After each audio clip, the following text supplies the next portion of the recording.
Thank you, Mr. President, Mr. Secretary General, ministers, ladies and gentlemen, and I'd like to add fellow citizens.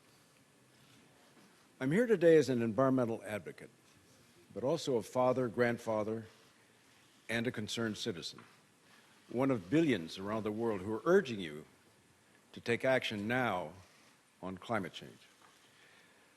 I'm an actor. I'm sorry about that. I'm an actor by trade,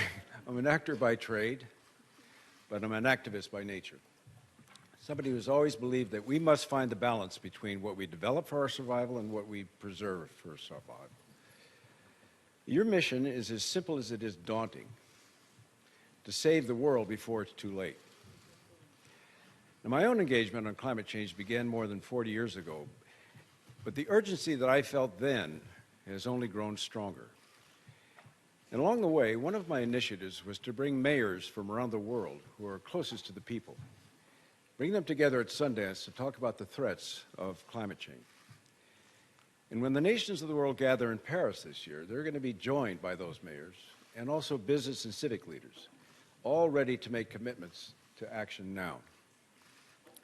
And nothing less than the fate of our planet is hanging in the balance. And the imperative for action should not be more clear. So today, we can no longer claim ignorance as an excuse for inaction, because it's the overwhelming judgment of science that climate change is real and the result of human activity. And as Pope Francis has so eloquently pointed out, climate change is a moral imperative that transcends politics. And we see the effects all around us, from drought and famine in Africa and heat waves in South Asia to wildfires across North America, devastating hurricanes, tornadoes, crippling floods here in New York. The heat wave in India and Pakistan has already claimed more than 2,300 lives, making it one of the deadliest in history. And so, everywhere we look, moderate weather seems to be going extinct. All the years of the 21st century so far have ranked among the warmest on record.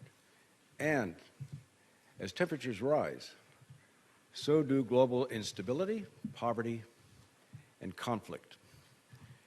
Now, the best scientists in the world tell us that we've already used up more than half of our remaining carbon budget.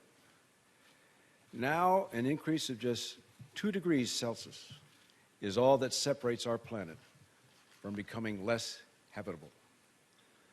Now, that difference is barely perceptible to human skin, but 2 degrees is all it takes to turn an agriculture breadbasket into desert and eliminate fresh water from a third of the world's land surface by 2100.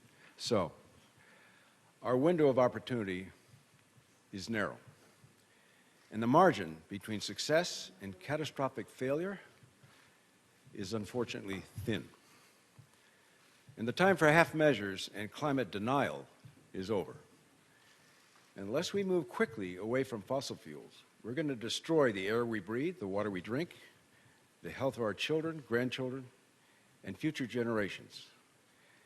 And if we're going to avoid the worst of the impacts, then we've just got to act boldly. And we must act immediately, because we're all responsible for this crisis. And right now, citizens, communities, corporations, and countries around the world are stepping up to the challenge. So that's the good news. More than 500 cities have made that decision to create jobs, improve the quality of life, and reduce emissions by investing in clean energy.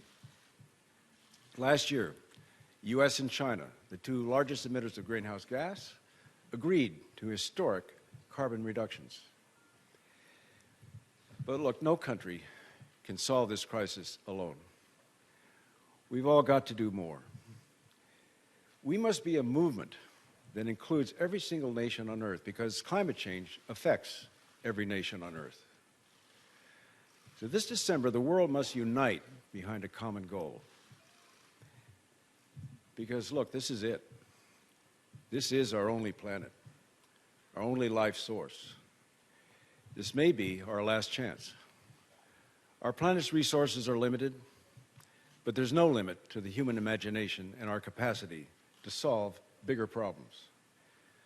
So only by acting now and standing together behind a universal climate agreement can we live up to the UN's promise that was made years ago, its founding promise. And only by acting now and standing together can we achieve the results we need in the time that we have left. And only by acting now and standing together can we begin to tip the scales and change the course of history. When 193 countries take center stage in Paris this December, the citizens of the world are going to be watching. And we're going to be looking to you to assume the leading role in combating climate change. And I, for one, hope you will embrace that role with courage and conviction. Thank you.